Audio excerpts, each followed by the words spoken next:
इस प्रेस वार्ता में हमारे मध्य में श्री विजय इंद्र सिंगला जी, जो राष्ट्रीय प्रवक्ता है कांग्रेस पार्टी के और सचिव के AICC के पूर्व सांसद रहे हैं और पूर्व 3 कैबिनेट मंत्री जो पंजाब सरकार में रहे हैं, आज इस प्रेस वार्ता को संबोधित करेंगे। और हमारे मध्य में श्रीमती कालांबा जी, जो AICC की स्पोक्स पर्सन हैं और मीडिया का हिमाचल प्रदेश का जो काम देख रही हैं, और श्री हमारे बीच में संजीव शर्मा जी, जो प्रदेश कांग्रेस पार्टी के स्पोक्समैन है। आपका भी स्वागत। और मैं निवेदन करूँगा श्री विजय सिंगला जी से कि आपकी आज की इस वार्ता में अपनी बात आपके सामने। सबसे पहले मैं आप सब भाइयों का, बहनों का स्वागत करता हूं, धन्यवाद करता हूं कि आप लोग आज कांग्रेस पार्टी की तरफ से जो ये प्रेस कॉन्फ्रेंस रखी गई है उसके अंदर आप सब लोग उपस्थित हो पाए। और साथ में आज बात तो आपसे कुछ और मुद्दे पे करनी थी, लेकिन आज जब सुबह उठकर अखबार पढ़ा और कल शाम को जब आपके चैनल्स के माध्यम से जो बीजेपी के वरिष्ठ नेता हैं अमित शाह जी, उनके बारे में जो वीरभद्र सिंह जी के परिवार के बारे में, माँ बेटा के बारे में जो बात रखी गई, उससे आज मन बहुत पीड़ित है। और मैं ये समझता हूँ कि आज पूरे हिमाचल प्रदेश की जनता के दिल के अंदर इस बात की पीड़ा लगी है, क्योंकि हिमाचल प्रदेश के लोगों ने और वीरभद्र सिंह जी ने और उनके परिवार ने हमेशा हिमाचल प्रदेश की जनता को अपना परिवार समझा है, और परिवार के तौर पर ही जनता ने उस परिवार को अपना प्यार, सहयोग और आशीर्वाद इतने लंबे स्तर तक दिया। और यही एक कारण था कि वीरभद्र सिंह जी को 6 बार इस प्रदेश का मुख्यमंत्री बनने का अवसर प्राप्त हुआ। लगभग 24 बरस वो यहाँ के मुख्यमंत्री के रूप में उनको काम करने का मौका मिला। और बीजेपी की प्रदेश की सरकार की नाकामियों की वजह से जब वीरभद्र सिंह जी का देहांत हुआ, उसके बाद सभी बाई इलेक्शंस के अंदर बीजेपी को करारी हार का सामना करना पड़ा। और उसी वक्त भी उनके घर से प्रतिभा सिंह जी को मंडी लोकसभा के अंदर से लोगों ने अपना प्यार और आशीर्वाद, इस प्रदेश की जनता ने अपना सहयोग, क्योंकि आप सब जानते हैं कि जब किसी सरकार के अंदर, प्रदेश के अंदर किसी पार्टी की सरकार चलती है और उस वक्त में कोई भी बाई इलेक्शन जब आता है तो हर बाई इलेक्शन लगभग सरकार के ही हुआ करते हैं। और आज आप देखो कि बाई इलेक्शन के अंदर भी विधानसभा के अंदर और लोकसभा के अंदर अगर करारी हार का सामना करना पड़ा तो बीजेपी के नेताओं को करना पड़ा। और प्यार किसको मिला, आशीर्वाद किसको दिया?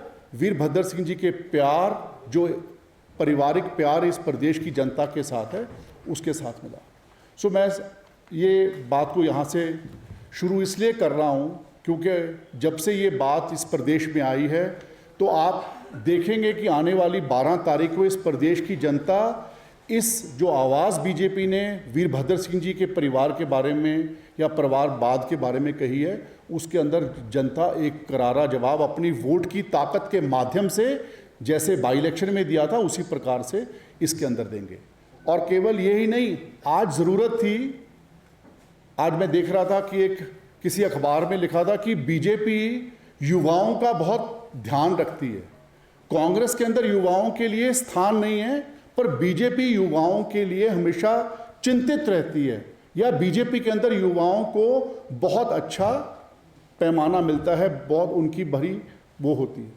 पर लेकिन अफसोस की बात तो ये है, अगर आप यहाँ पे किसी भी तरह के कोई भी आंकड़े, मेरे से पहले भी अलग अलग प्रेस कॉन्फ्रेंसेस के माध्यम से बहुत सारे प्रवक्ताओं ने अपनी अपनी बात के अंदर अनएम्प्लॉयमेंट के आंकड़ों के बारे में शायद बात रखी होगी, और मैं तो CMI का डाटा देख रहा था जिसके अंदर ये लिखा है कि 2,04,000 से भी अधिक जो युवा हैं वो बेरोज़गार यहाँ पर इस प्रदेश के अंदर हैं।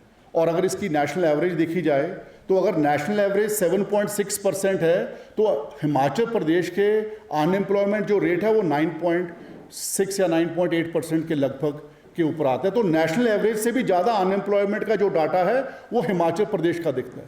और दूसरी तरफ आप इस बात को हम सब जानते हैं कि अगर स्टेट अनएम्प्लॉयमेंट का डाटा देखा जाए, पोस्ट ग्रेजुएट्स का डाटा देखा जाए, लगभग मैं देख रहा था कि 31 मार्च 2022 का जो डाटा आता है तो उसके अंदर लगभग 8.25 लाख लोगों ने अपने आप को यहाँ पर रजिस्टर किया हुआ है। अगर मैं प्रिसाइसली कहूँ तो 8,77,000 लोगों का आंकड़ा है आपके लेबर एम्प्लॉयमेंट डिपार्टमेंट के अंदर, और उसके अंदर से 1,41,000 वो बच्चे हैं जिन्होंने ग्रेजुएशन किया हुआ है, 76,000 वो बच्चे हैं जिन्होंने पोस्ट ग्रेजुएशन किया हुआ है, और यहाँ पर कोई रोज़गार की नाम की चीज़ नहीं है।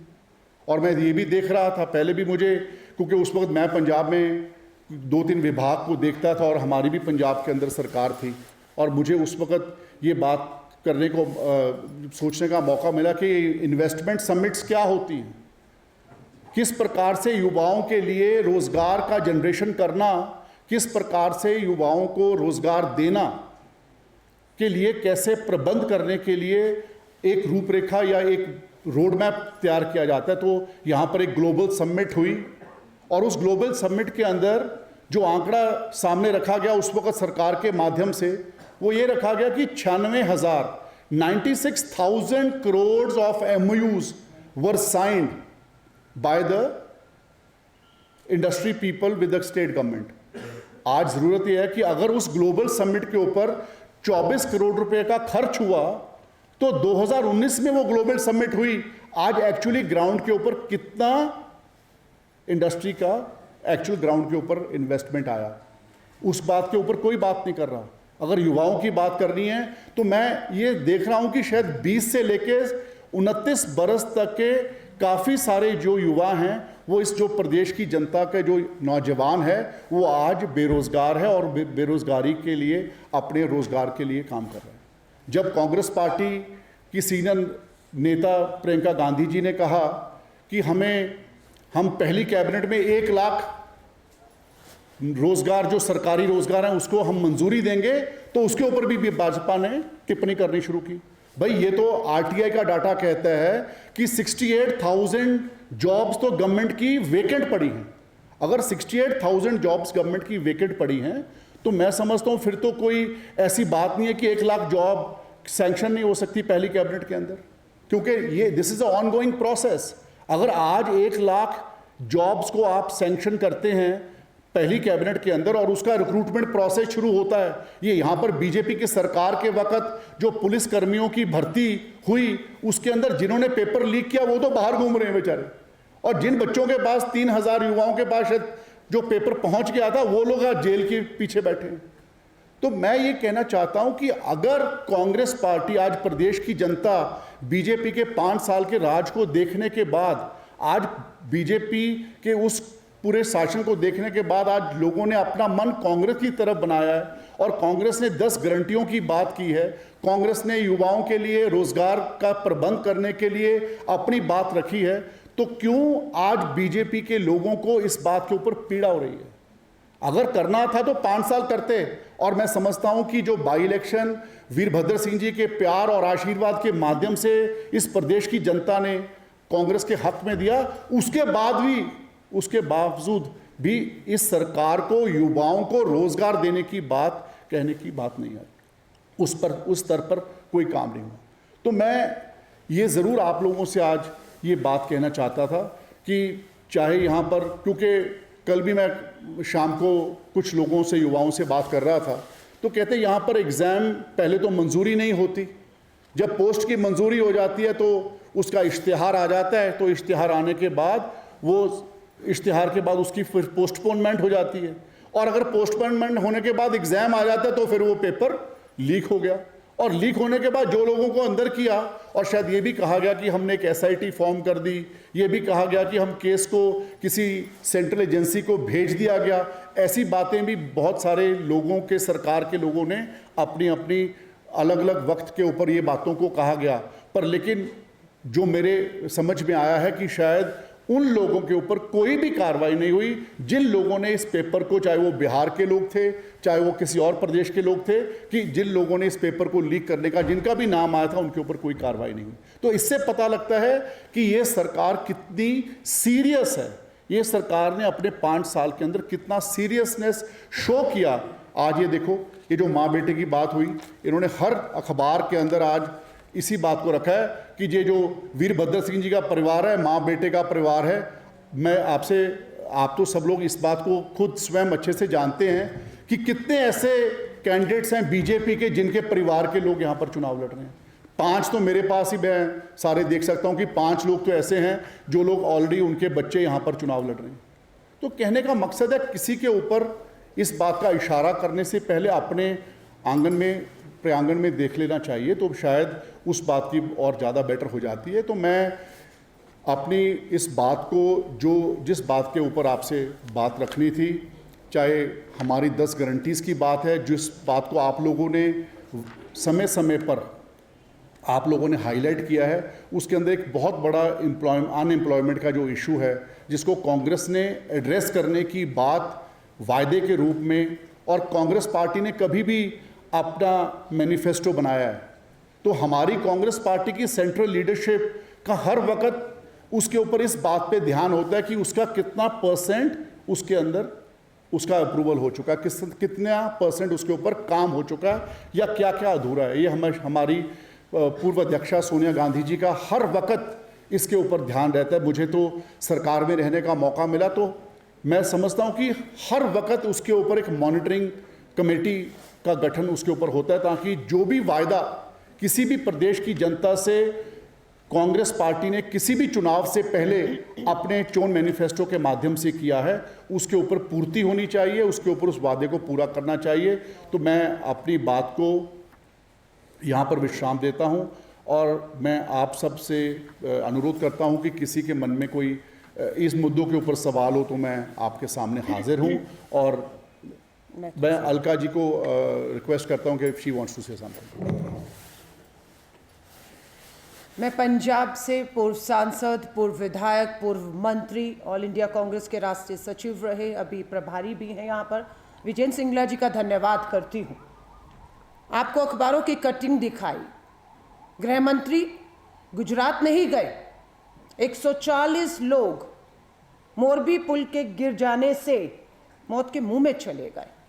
संवेदनशीलता होती तो दिल्ली से गुजरात जाते आप गृह मंत्री जी, राजनीतिक रोटियां सेकने, गांधी परिवार और परिवार का मुद्दा उठाने मात्र यहां नहीं आते।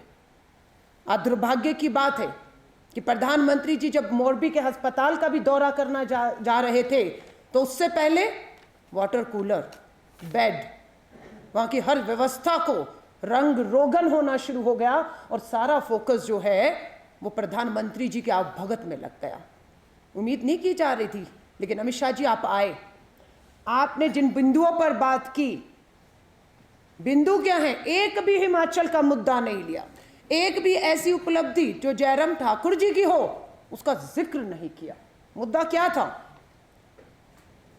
पहला परमवीर चक्र हमने दिया है,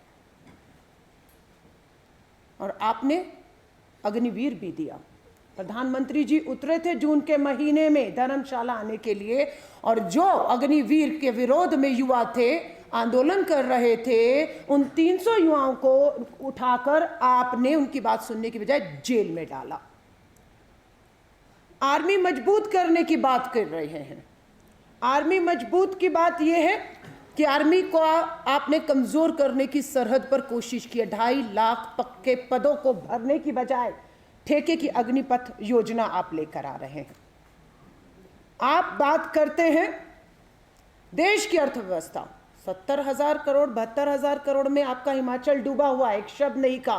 देश की अर्थव्यवस्था सबको पता है, $1 82 रुपए, सबको पता है। सुनिएगा, बेरोजगारी का अभी विजेंद्र जी ने बताया, बेरोजगारी दर हमारी जो नेशनल है वो 7.6 है, हिमाचल की कितनी है? 8.6। राष्ट्रीय बेरोजगारी दर से हिमाचल में बेरोजगारी दर ज़्यादा है।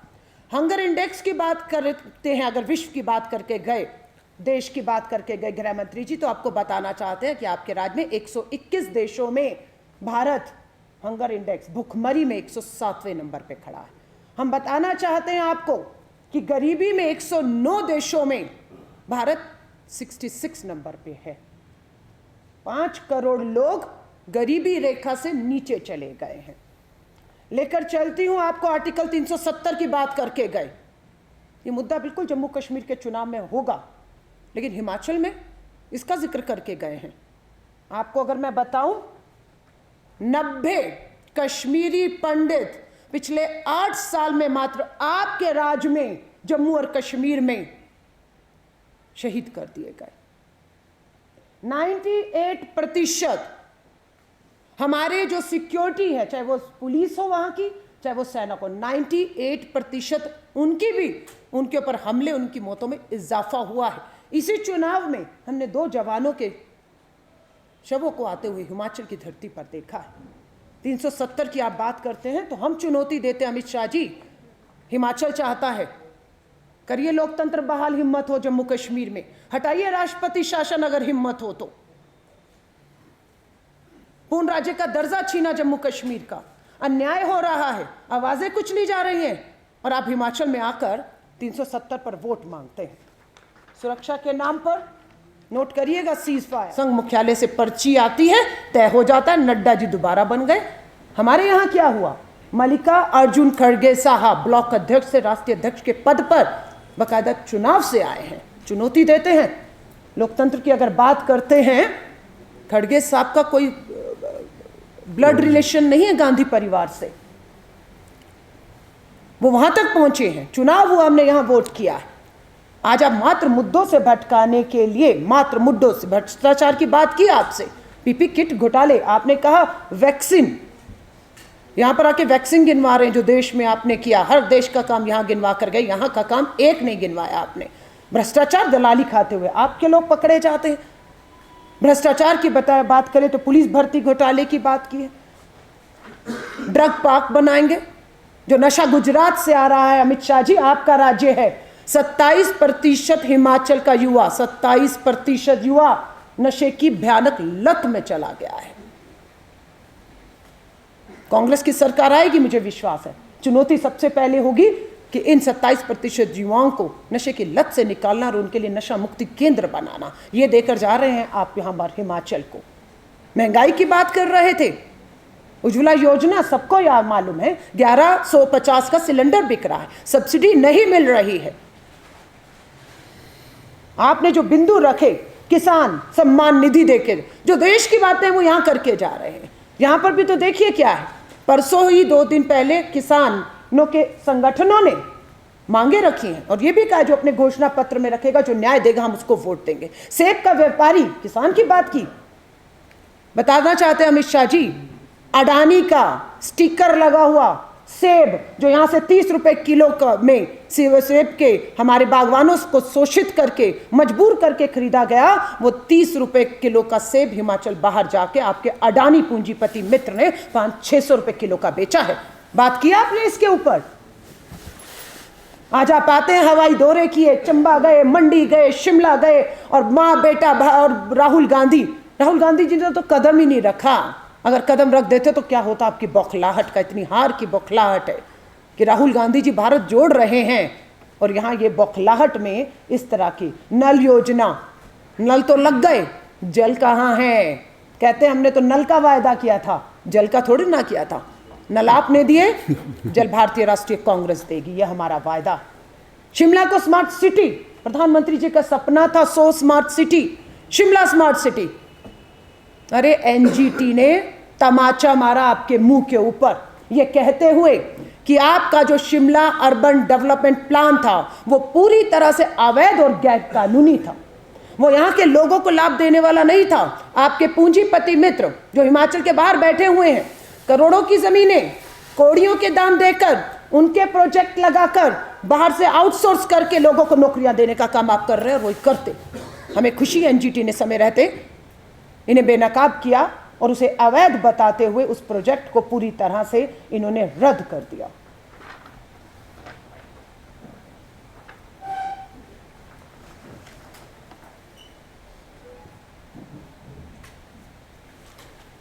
राम मंदिर का भी जिक्र करके गए हैं यहां पर। मोदी जी, माफी चाहूंगी, गुजरात के लोग बुरा नहीं माने, ये हिमाचल है, शाह मोदी जी का गुजरात नहीं है, जहां पर आकर आप धार्मिक भावनाओं से खेलकर चले जाएंगे। मंदिर, मस्जिद, गुरुद्वारा, इन सब चीजों को, इसीलिए आज मुझे लगता है जब अभी आ रहे आपके यूपी के मुख्यमंत्री भी आ रहे, आग उगलेंगे, वो नफरत उगलेंगे, पर मुझे इस बात का है कि राहुल गांधी जी की भारत जोड़ो यात्रा इनके सारे मंसूबों पर जो है वो पानी फेरने का काम करेगी। मैं अभी सब पत्रकार साथियों को कहना चाहती हूँ, मात्र 8 और 9 दिन का समय बच चुका है। हमें मालूम है, बिल्कुल हम सतर्क हैं कि भाजपा, उसकी पूरी सरकार पूरा धन और बल लगा देगी इस चुनाव को ध्रुवीकरण करने का, मुद्दों से भटकाने का।